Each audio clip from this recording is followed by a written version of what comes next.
The cafe smelled of old tea leaves and rain-soaked earth.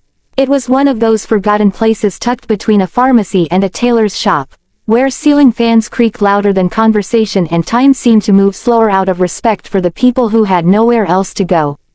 Adel sat alone at the corner table. The chair opposite him was empty, as it always was. His hands rested around a chipped porcelain cup, the steam long gone. The tea had turned bitter, but he drank it anyway. Life had taught him that bitterness didn't disappear just because you avoided it. Outside, the city breathed, rickshaws honked, vendors shouted, footsteps hurried past the glass windows. Inside, Adel felt invisible. It had been 3 years. 3 years since laughter stopped echoing in his home. 3 years since nights became longer than days. 3 years since he learned how silence could scream. He wasn't lonely in the ordinary sense. He had Sarah, his 6-year-old daughter, the center of his universe. But being a single father meant carrying 2 hearts inside one chest. One that beat for her, and one that quietly broke every night after she fell asleep. His phone vibrated on the table. A message. "Baba, are you coming soon? I did my homework by myself today." A soft smile touched his lips. The kind that appeared out of love, not happiness. "I'm proud of you, princess." Just finishing tea, he placed the phone face down and exhaled slowly. This cafe was his pause button. Whenever the world became too heavy, school fees, grocery lists, unanswered questions from relatives who thought a man couldn't raise a child alone, he came here. Sat, thought, survived. The bell above the cafe door jingled. Adel barely looked up. People came and went all the time. But then, something felt different.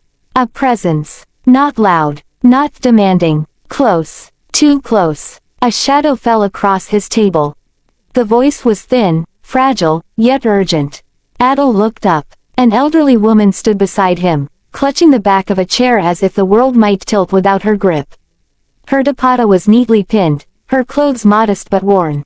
Time had carved deep lines into her face, but her eyes, those eyes were sharp, alert, and filled with something dangerously close to fear. "Yes," Adel said politely, already preparing to stand and offer his seat. She leaned down instead, so close he could smell rose oil and old books. Her whisper brushed his ear like a secret meant to change fate. "Pretend you're my daughter's fiancé." The world stopped. The fan above him creaked once. A spoon clinked against a cup somewhere. Rain tapped softly against the glass. "What?" Adel whispered back, convinced he'd misheard. The woman's fingers tightened around the chair. "Please," she said, "just for a little while." Adel glanced around instinctively. A few tables away sat a well-dressed family, men in pressed shalwar kameez, women with carefully styled dupattas, eyes sharp with evaluation. They weren't drinking tea, they were watching. They came with a proposal, the woman continued, her voice trembling despite her control. "My daughter said no. They don't accept no easily." Adel swallowed. "Why me?" he asked quietly. Her gaze met his, unwavering. "Because you look kind. And because you're alone." That hit deeper than she could have known. Before he could respond, a chair scraped across the floor. A young woman stood up from the nearby table. She was beautiful, but not in the effortless way people describe. Her beauty came from strength held together by restraint. Her eyes searched the room nervously, then landed on the old woman, and finally on Adel. Confusion flickered across her face. Fear followed. "This is my daughter," the woman whispered. "Aisha." Aisha walked toward them slowly, every step heavy with hesitation. When she reached the table, her eyes locked with Adel's. There was a silent question there.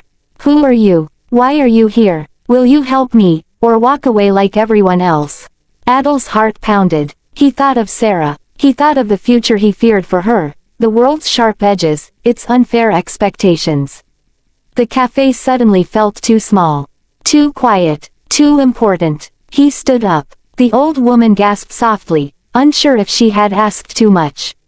Adel cleared his throat. "Ami," he said, loud enough for the nearby tables to hear, "you finally found me.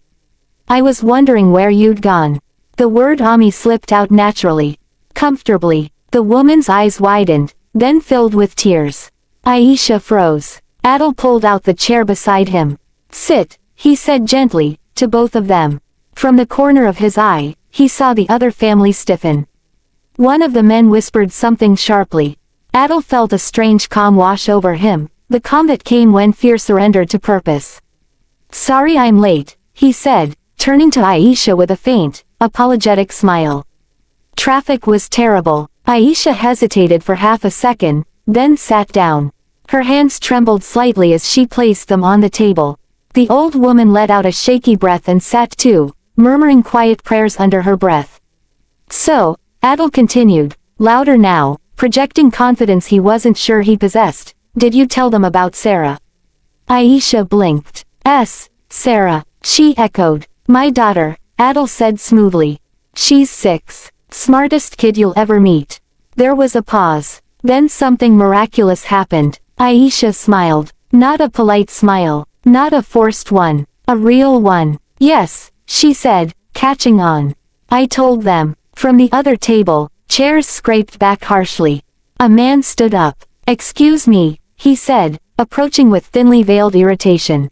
Who exactly are you? Adel stood again, this time fully. I'm Adel, he said calmly. Aisha's fiancé. Silence crashed down like thunder. The man scoffed. We were told there was no one.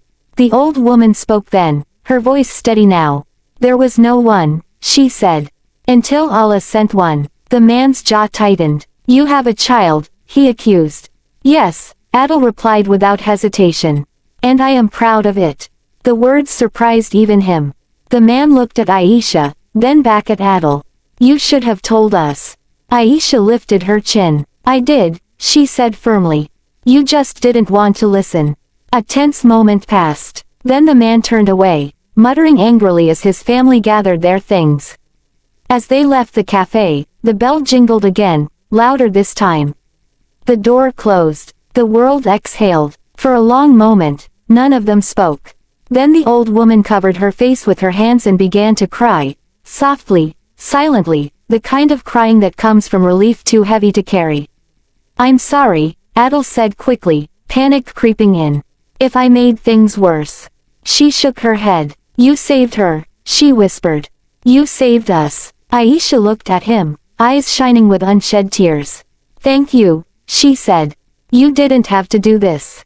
Adel sat back down slowly, the adrenaline fading, exhaustion taking its place. I know, he replied. But sometimes, we do things because we wish someone had done them for us once. Outside, the rain intensified. Inside the café, 3 strangers sat together, bound by a lie that felt dangerously close to truth. And none of them knew that this whisper, this moment, this choice, was only the beginning. Chapter 2. The lie was supposed to end at the café door. That was the unspoken agreement. No promises, no expectations, no looking back. Just a moment of borrowed courage, a borrowed role, and then life would return to its familiar weight. But fate has a cruel sense of humor. And a tender one too. The rain had slowed to a mist by the time they stepped outside. The street glistened under yellow bulbs, reflections trembling in shallow puddles. Adel held the door open as Aisha and her mother stepped out. The elderly woman paused, turned, and looked at him as if she were memorizing his face. She said, Son, I will pray for you. He nodded, unsure what to say. Gratitude felt too small a word. Aisha stood beside him, awkward now that the performance had ended. Without the watching eyes, without the threat, silence returned, thick and uncertain. You didn't have to stay that long, she said softly. Adel shrugged. I didn't know how to leave without making it obvious. Aisha smiled faintly. You were convincing. Too convincing, he replied, half joking. Her mother glanced between them. She understood something neither of them had yet named. I'll call a rickshaw, she said gently, giving them space. As the rickshaw disappeared into the mist, Aisha turned back to Adel. I owe you tea, she said. A real one, not an emergency rescue operation. He hesitated. There were rules he lived by now. Lines he didn't cross. His life revolved around a little girl waiting at home with unfinished sentences and boundless faith in him. I should go, he said. My daughter, Sarah, Aisha said, remembering. He looked at her, surprised. She smiled. 6 years old. Smartest kid in the world. Something softened in him. Another day, he said.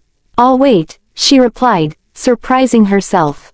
The weight of truth. That night, Adel tucked Sarah into bed, listening as she described her day in a rush of words that tumbled over one another.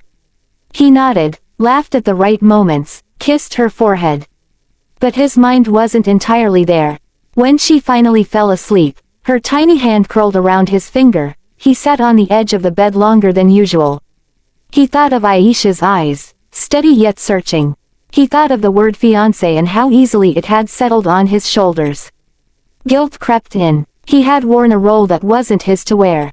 Yet, for the first time in years, the idea of being more than just surviving didn't feel like betrayal. Unlikely beginnings. A week passed. Then another. Life resumed its routine. School drop-offs, work deadlines, grocery lists scribbled on scraps of paper. But something subtle had shifted. On the 10th day, his phone buzzed. An unknown number. This is Aisha. I hope I'm not disturbing you. He stared at the screen longer than necessary before replying. Not at all. They started with safe things. Weather, traffic, books they liked. Then braver topics emerged. Dreams deferred. Careers chosen out of necessity, not passion. The quiet rebellion of saying no when the world expected yes. Aisha told him about teaching literature at a small college, how she loved watching students discover themselves through words. He told her about Sarah, how she asked difficult questions and forgave easily. He didn't mention the nights he lay awake, afraid he was failing her. Not yet. The first meeting. They met again at the same café. This time, there was no audience. The chair across from him was no longer empty. They laughed, awkward at first, then freely. Hours passed unnoticed. For the first time in years, Adel forgot to check the time. Aisha noticed. You're worried, she said gently. He sighed. I don't get to forget my responsibilities. She nodded. Neither do I. That's when he told her. About his wife. About the illness. About the hospital corridors and prayers whispered into sleepless nights. About the day Sarah asked, is Mama coming back? Aisha listened without interrupting. When tears slipped down his face, she didn't rush to stop them. I don't need fixing, he said hoarsely. Just, understanding. She reached across the table, not to hold his hand, but close enough to let him know he wasn't alone. You're doing something extraordinary, she said. Even if it feels ordinary to you. Sarah. Meeting Sarah terrified Aisha more than meeting Adel ever had. Children saw truth without filters. They met at a park on a Sunday morning. Sarah was swinging too high, laughing too loud. That's her, Adel said, pride unmistakable in his voice. Sarah jumped off the swing and ran toward him. Baba. Then she stopped, staring at Aisha. Who's she? Adel knelt beside her. This is Aisha. Aisha crouched down to Sarah's level. Hi. Sarah studied her carefully. Do you like ice cream? She asked. Aisha smiled. Very much. Then you can stay, Sarah declared. Just like that. Later, as Sarah played, Aisha watched Adel, how attentive he was, how every laugh of his daughter pulled light into his face. Something settled deep in her chest. This wasn't pretending. This was possibility. When truth replaces fear. It was Aisha's mother who said it out loud first. One evening, as they sat together, she looked at them and smiled knowingly. You both should stop acting, she said. They froze. There's no audience anymore, she continued. Only life. Adel felt his chest tighten. I'm scared, he admitted. Of hoping. Aisha nodded. So am I. Hope, after all, demanded courage. The choice. The proposal didn't come with drama. No grand gestures. No rehearsed speeches. Just honesty. I can't promise perfection, Adel said one quiet night. But I can promise presence. Aisha took a deep breath. That's all I ever wanted. Outside, Sarah laughed in her sleep. Inside, two lives aligned, not because they were complete, but because they chose to be. Epilogue of the beginning. They returned to the cafe months later. Same table, same chipped cups, different people. What if you had said no that day? Aisha asked. Adele smiled. Then Destiny would have whispered to someone else. But it didn't, she said. No, he replied. It whispered to us. And this time, no one was pretending.